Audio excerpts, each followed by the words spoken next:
Giants training camp is set to kick off this week, and Joe Schoen is still finding ways to add talent to this roster as he worked out veteran offensive lineman Greg Van Roten, who played last year with the Las Vegas Raiders under Carmen Bricillo, has a relationship with Jermaine Illuminor, and could be the perfect signing for Big Blue. We're going to break that down on today's show, but first, I got to be honest, this is unacceptable. This is unacceptable. I know it's July and a lot of NFL fans take the month off, but we are getting our butts kicked here at Giants Now by Chat Sports, and subscribers added this month against our NFC East rivals. The Commanders kicking our butts. The Eagles kicking our butts. And the dang Dallas Cowboys, they are kicking our butts as well. If you want free videos every day and you love the Giants, subscribe to the channel right now and help us catch up to the rest of the NFC East.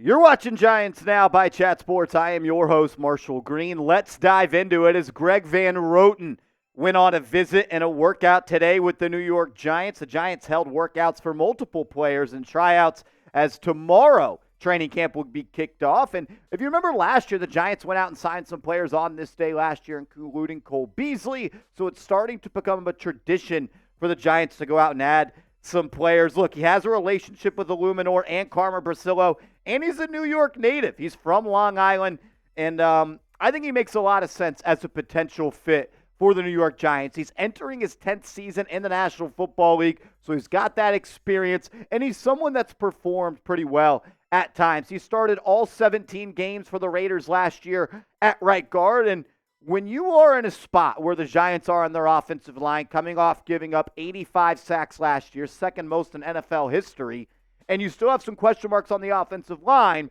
and it's late in July, and you can go out and sign someone that started all 17 games last year, you should do it. But it gets even better. When you look at his PFF grades and his overall statistics for the season, I don't understand why he is still a free agent. I talked to Mitchell Renz, host of the Raiders Report here at Chat Sports. He didn't really have a good answer for me either. His overall PFF grade, 75.3. Number 7 amongst all qualified guards in the NFL. He was also 7th in pass blocking. So you're getting a guy that graded out in top 10, potentially if the Giants sign him, in overall PFF grades and pass blocking PFF grades. In 17 games, he gave up just 5 sacks and a total of 21 pressures. This is a no-brainer for the New York Giants. If you are Joe Schoen, you should have already submitted an offer to Greg Van Roten to get this deal done. There's no reason not to. You look at the Giants' offensive line, and while they did do some things to improve this group, like going out and signing Jermaine Illuminor and John Runyon and Austin Stinney and Aaron Schlottman, or Aaron Stinney and Austin Schlottman, excuse me. Long weekend coming off some dental work. Got my names mixed up there. But you go out and sign 2 backup veterans in Stinney and Schlottman. You go out and sign 2 interior offensive lineman veterans that are going to start in Illuminor and Runyon. And I think it makes a lot of sense. And I have a couple more thoughts on this and what this might actually mean for the offensive line, and more importantly, Evan Neal coming up around the corner. But I just want to hear from all the real ones in the comments section. Should the Giants sign Greg Van Roten before training camp gets kicked off? Type S for sign, type P for pass. I want to hear from you in the comments. For me, absolutely, you should get this done, and I don't think it needs to be anything more than a veteran minimum deal for 1 year. Maybe you need to throw in some guaranteed money or some incentives into his contract to get it up to $3.5 million. But you should be doing whatever it takes to get Van Roten to put pen to paper. You have the cap space money to do it if you want to add a little bit more cheese to the contract, as you did just clear up almost $12 million with Darren Waller retiring. Van Roten's a good player. Giants' offensive line has question marks. On the surface, this is a no-brainer. Like, you get it done, and he's someone that gives you some quality depth. But as I like to do, I like to look beyond the surface, and I like to think what this actually might mean. And I want to focus in on Evan Neal. What does this mean for the third-year player, former number 7 overall pick in the 2021 NFL Draft out of Alabama? What does this mean for him as he is starting to deal with some injuries, or continues to deal with injuries that caused his season to be ended early this past year. Remember, he had offseason ankle surgery in January. He started off the offseason programs working on the side, not participating in team drills. And as minicamp and OTAs got wrapped up, Evan Neal went from slightly being a participant to not participating at all. I hope I'm wrong, but at this moment, I fear as if the Evan Neal injury is worse than we are being told. I am a little worried that it is a little bit more serious than we are anticipating. And with the Giants, a day before training camp, going out and signing a player that started 17 games last year that could play right guard or left guard, which would then move your left guard to right tackle because your right tackle is unable to play.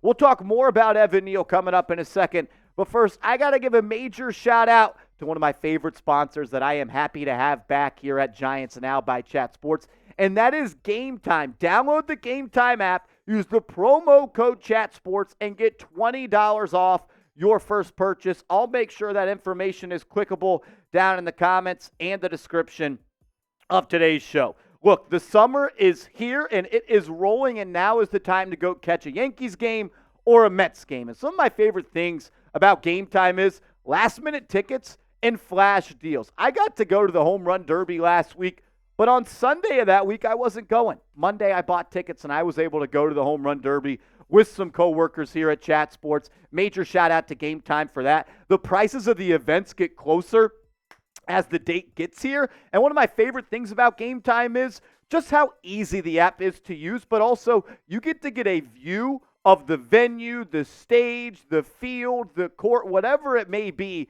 from the ticket that you are thinking about buying. You can go to Giants games. You can go to concerts. You can go to theater events. You want to go catch a Yankees game. The Knicks are right around the corner as well.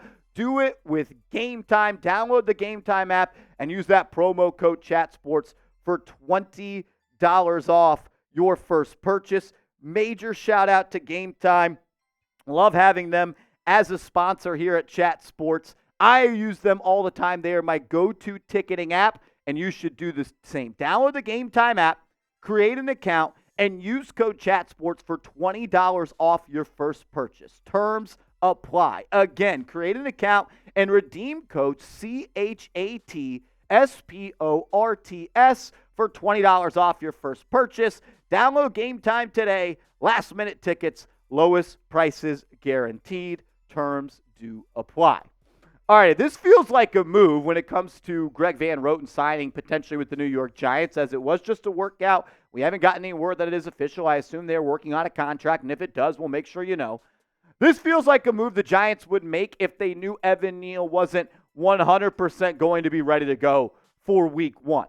It also tells me that he's probably not going to be ready to go for much of training camp, and there's a question mark of if and when he will be ready to go. You look at the offensive line once again, and this tells me that they have question marks about Evan Neal. And the simple solution is, if Evan Neal's not ready, you put Illuminor back at the right tackle position, the position that he had the most success in his career out last year and over the last 2 years with the Raiders and Carmen Bricillo. That's why you signed him for what he did at right tackle. And then you could put Van Roten at left guard. Or you can move Runyon to left guard and put Van Roten at right guard, as Van Roten and Illuminor played side by side last year in all 17 games for the New York Giants. But it's a little bit more deeper than that. We know Thomas, Illuminor, Schmitz, and Runyon are your core four at this very moment. But the Giants are an injury away, once again, from being an offensive line hell. That's where they were last year for the entire season, as Andrew Thomas ended up pretty much injuring that hamstring on the first drive of the year. And I want to go back to this quote from Hard Knocks from Joe Shane, where he said, quote, "In Miami against the Dolphins, we had 3 practice squad guys playing for us. You could have Pat Mahomes, and you can't effing win behind that offensive line." You are one injury away to Andrew Thomas from being in that same position yet again. Joe Shane, what happens if Andrew Thomas gets hurt and you don't sign Van Roten and Evan Neal's not ready to play? You're going to bounce Illuminor out to right tackle. You're going to put Josh Azudu at left tackle, and then you're going to put Stinney at left guard. If you are an injury away from Stinney or Schlottman being starters on this team, that's a problem for me. There is no reason not to go out there and sign Greg Van Roten. I've sat on this show multiple times and really just expressed that I am worried about this offensive line. I like to move a Luminor. I like to move a Runyon. But I still feel like there could be more done. And going out and signing Van Roten makes a whole lot of sense. And if you don't want to go out and sign Greg, go out and sign Connor Williams. I've stood up here for weeks now, banging the table, saying, please, please, please, go out and sign Connor Williams, start him at left guard, start Luminor at right tackle, and then you got a really good offensive line that you can count on, and then that you can rely on. Maybe they are in contact with Williams, maybe they are not. But what this tells me that they are bringing in Greg Van Roten on a free agency visit/workout is that there's work to be done on the offensive line, and I think they're realizing it. There's players out there that are probably better than the players that are on this roster. I want to close the show with this. It's entering year 3 for Joe Schoen. Yes, the first offseason he didn't have any money. He went out and signed Mark Lewinsky, and it didn't work. Last year you went out and you didn't make any moves on the offensive line. You didn't. It didn't make any sense. I'm not giving Joe Schoen the injury excuse on the offensive line again. Because you know what? You've gone through 3 off seasons now as the general manager. You should have prepped this roster. You should have bought the insurance. You should have paid whatever it takes to make sure you are not an injury away from being an offensive line hell like you were last year. You gave up 85 sacks last year. I like Luminor. I like Runyon. Stinney and Schlottman, good presence on the offensive line on the reserves. But at the end of the day, I still have a couple of question marks about the rest of this offensive line. Is Evan Neal ready? Are they deep at tackles? Is Azudu your swing tackle? What are you going to do? Joe Schoen, you do not have the luxury of using the excuse of injuries for poor offensive line play again. They need to be better, and I'm hoping they are. I think you made good moves this offseason, but time will tell. You can make another good one right now, though, by going out and signing Greg Van Roten in NFL free agency. What's your confidence level in the Giants offensive line? I want to hear from all of you in the comment section. Scale it for me 1 to 10. 1 being you're not confident, 10 being you are extremely confident. Let me know your thoughts in the comment section. Make sure you are following me on social media. I'm on Twitter. I'm on IG at @MarshallGreen_. Hit me up over there, and let's go Big Blue.